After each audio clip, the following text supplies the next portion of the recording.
Brought to you by V-Guard. Hatkanangale Lok Sabha मतदारसंघाची निवडणूक पार पडल्यानंतर सगळे नेते आपापल्या वस्ती झाले आहेत, पण एक सर्वसामान्यांचा शेतकऱ्यांचा नेता जर बघितलं तर राजू शेट्टी निवडणुकीच्या मतदान प्रक्रिया झाल्यानंतर दुसऱ्या दिवशी नागरिकांच्या गाठीभेटी, त्यांच्या अडीअडचणी, सध्या राज्यामध्ये दुष्काळजन्य परिस्थिती पडलेली आहे। मराठवाड्या साईडला शेतकऱ्यांनी आपल्या जी जनावर विकायला काढलेली आहेत। आपल्याबरोबर राजू शेट्टी साहेब आहेत। काय सांगाल साहेब, मराठवाडा महाराष्ट्राची एकंदरीत तळ गाठलेले आहेत धरणाने, त्यामुळं काय कसं पाहता तुम्ही? पश्चिम विदर्भ आणि मराठवाड्यामध्ये त्याचबरोबर उत्तर महाराष्ट्रामध्ये सुद्धा मोठ्या प्रमाणामध्ये तीव्र अशी पाणी टंचाई निर्माण झालेली आहे। अगदी पश्चिम महाराष्ट्रातल्या दुष्काळी पट्ट्यामध्ये सुद्धा तीच अवस्था आहे। टँकर चालू आहेत, काय अनेक ठिकाणी विहिरीने तळ गाठले। अशा परिस्थितीमध्ये आचारसंहितेचा बाजारभाव करून प्रशासन डोळेझाक करते, हे काही बरोबर नाही आहे। आता तरी कामाला लागा लोक, कारण ह्या मूलभूत गरजा आहेत। पिण्याचं पाणी उपलब्ध करून देणं म्हणा, जनावरांना चारा देणं म्हणा, कसला आला आहे आचारसंहितेचा बाजारभाव। तेव्हा आता जनावरांना चाऱ्याची व्यवस्था केली पाहिजे। चारा छावण्या काही ठिकाणी चालू करण्याची आवश्यकता आहे। चारा संपलेला आहे आणि अजून वेळेवर जरी मान्सून आला, येणार आहे का नाही मला माहीत नाही, कारण हवामान खात्याचा अंदाज कधीच खरा ठरत नाही, पण वेळेवर जरी मान्सून आला तरी अजून 1.5 महिना चारा उपलब्ध व्हायला अवधी लागणार आहे। मग 1.5 महिन्यामध्ये जनावरं जगवायची कशी? पाऊस मोठा पडला तर विहिरीला पाझर फुटायला अजून किमान 15-3 आठवडे लागतील, जर पाऊस मोठा पडला तर। नाही पडला तर पाण्याची वणवण अशीच राहणार आहे। उष्णतेचा पारा वाढत चाललेला आहे। महिला, लहान मुलं अगदी कडाक्याच्या उन्हामध्ये पाण्यासाठी पायपीट करतायत। हे दृश्य काय फारसं चांगलं आहे अशातला भाग नाही।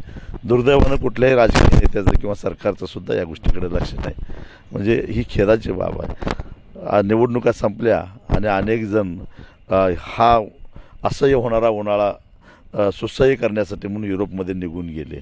म्हणजे ही सध्या आमची एकूण व्यवस्था आहे आणि त्या व्यवस्थेमध्ये जनता होरपळते।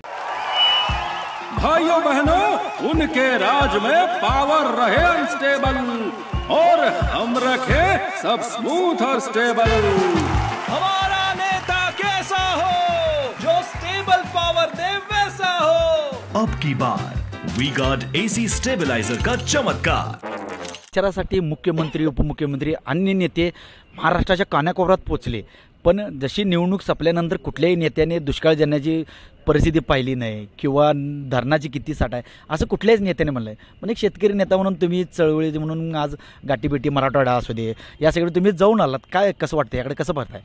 आहे ना, चालू अतिशय वाईट परिस्थिती आहे आणि लोक हैराण झालेले आहेत आणि लोकांच्या मनामध्ये खंत आहे की एवढे सारे प्रश्न असताना सुद्धा निवडणुका या मुद्द्यावर झाल्याच नाहीत। निवडणुकीत हा मुद्दा आलाच नाही।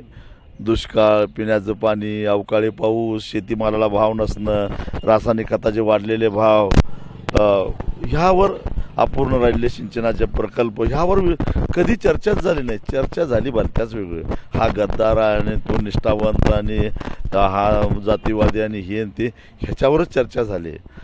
संवेदनशील विषय हातात घ्यायचे आणि लोकांना पेटवायचं, डोकी फोडायला लावायचं आणि रक्तबंबाळ झाले, लोक रक्तबंबाळ झाले की त्याच्यामध्ये आपलं राजकारण साधून जायचं। अशा प्रकारची जी वृत्ती आज राजकारणामध्ये फोपावलेली आहे, त्यामुळं जनतेचंही नुकसान वाढलं आहे आणि एकूणच राजकारणाचा स्तर खाली चाललेला आहे असं मला वाटतं। उनका बैकअप सिर्फ कल तक और हमारा चांद तक। हमारा नेता कैसा हो, जो नॉन स्टॉप बैकअप दे वैसा हो। अब की बार वी गॉट इन्वर्टर बॅटरी का चमत्कार। 2 दिवसापूर्वी पुण्यामध्ये हिट अँड रनचं प्रकरण झालं। एका बड्या व्यक्तीचा मुलगांना 2 मुलांना उडवलं, त्या गाडीचं रस्त्यावर येण्याची परमिशन नव्हती, त्याचं लायसन नव्हतं, ड्रंक अँड ड्राईव्ह, आणि पोलिसांनी त्यांना लगेच हजर करून जामीन दिला। जसं लोकांचं मीडियातून आवाज उठवल्यानंतर परत त्याच्यावर कारवाई झाली। मग असं काय वाटतंय, गृहमंत्र्यांचा दबाव होता का काय? समाजामध्ये एक नवश्रीमंतांचा एक नवा वर्ग तयार झालेला आहे, त्यांना पैशाचा माज आलेला आहे आणि तो माज अशा पद्धतीनं आपल्याला बघायला मिळतो। सारे सामान्य माणसं म्हणजे याला किडामुंगी वाटले काय, कुणीही चिरडून जा।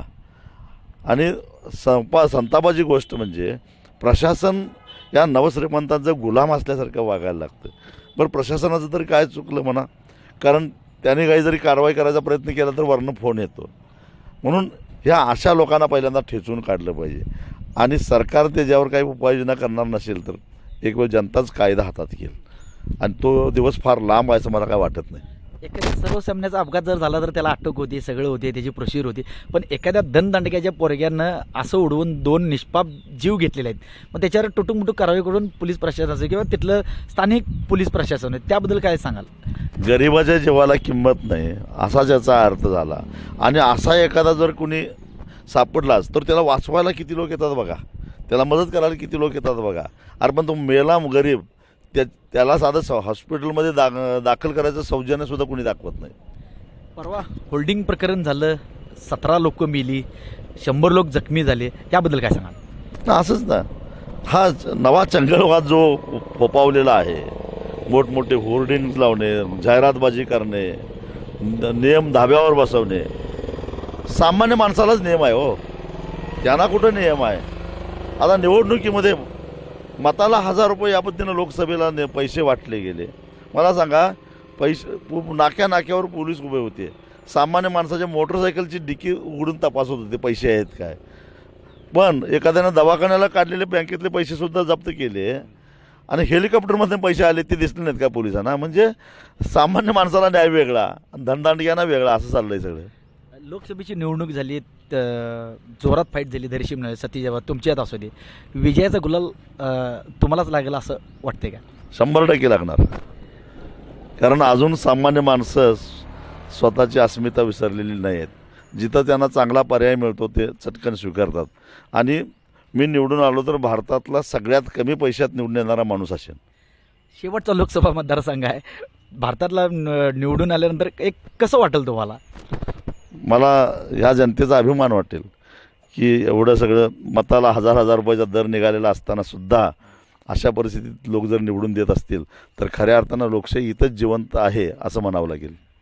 आपल्याबरोबर हे राजू शेट्टी यांनी सांगितले की दुष्काळजन्य परिस्थिती गांभीर्याने घ्यायला राज्य सरकार तयार नाही आहे, केंद्र सरकार तयार नाही, आचारसंहितेचा भंग होईल म्हणून कुठंतरी पाहत आहेत. त्या तरीसुद्धा राजू शेट्टी यांनी स्वतः मराठवाडा, विदर्भ यासाठी जाऊन शेतकऱ्यांची काळजी घेतली आहे.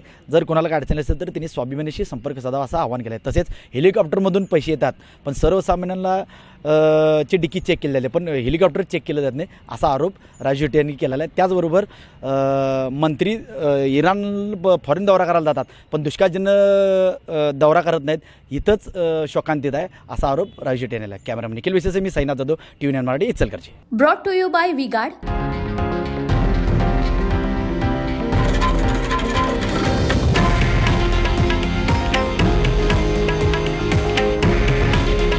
हे आहे देशातील नंबर 1 न्यूज नेटवर्क आणि आपण पाहत आहात TV9 मराठी.